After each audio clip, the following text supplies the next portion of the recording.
I want to speak more about the fact that we're aware that special interest groups have already extended their deceptive influences within the confines of the Vatican.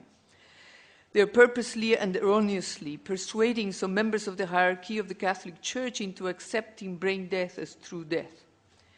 Since the truth will eventually emerge, we are trying to prevent the Galileo-type drama of the 21st century by bringing outstanding experts to denounce these crimes against humanity. As Catholics, we are in deep anguish at the necessity of having to alert the Church's leadership of the imminent danger of becoming an accomplice in the destruction of human life before its natural end.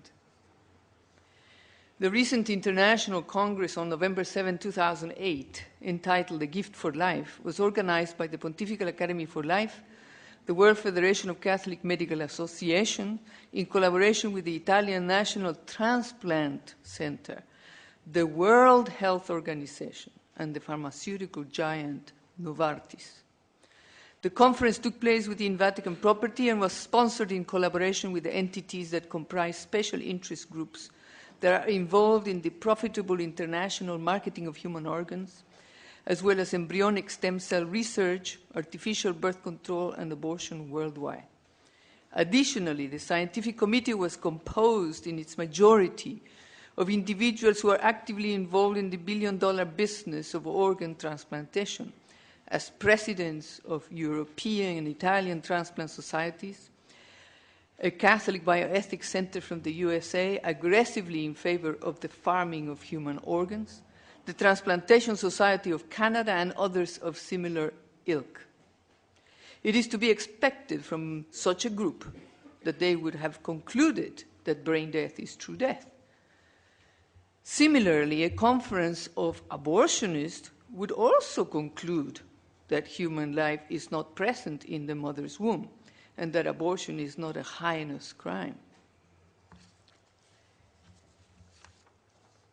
Some members of the Pontifical Academy for Life wrote to the leadership stating that it was improper to collaborate and receive funding from entities that are involved in destroying human life from conception to its natural end. We tried to alert the higher authorities that it would be morally and ethically improper to collaborate with the enemy, but to no avail, as the conference still took place in spite of our warnings.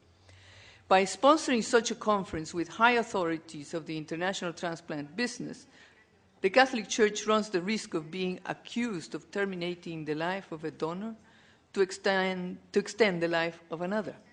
Even the international medical profession is questioning the brain death issue, particularly in lieu of recent cases where prospective donors have awakened minutes before their organs were to be extracted from their bodies.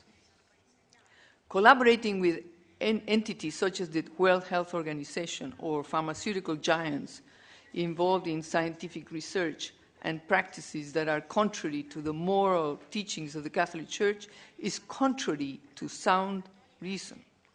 It will create an international scandal in the eyes of the faithful and those who regard the Catholic Church as the unswerving moral leadership of the world.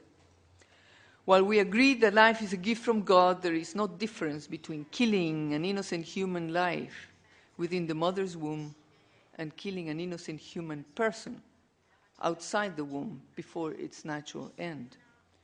Both acts impose death.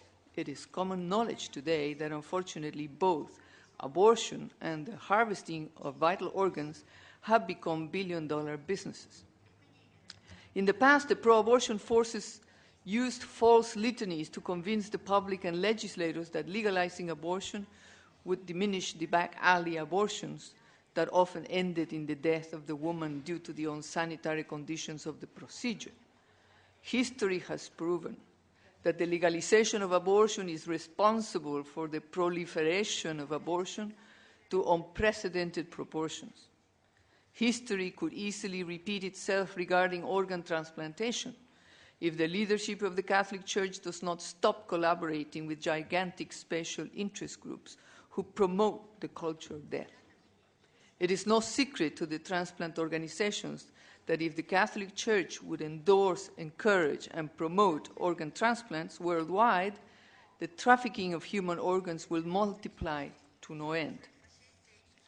It is no secret that abuses are taking place in the developing countries, without forgetting that transplant surgeons from the West have been encouraging and training surgeons in other countries on the profitable practice that can be generated from such transplant procedures.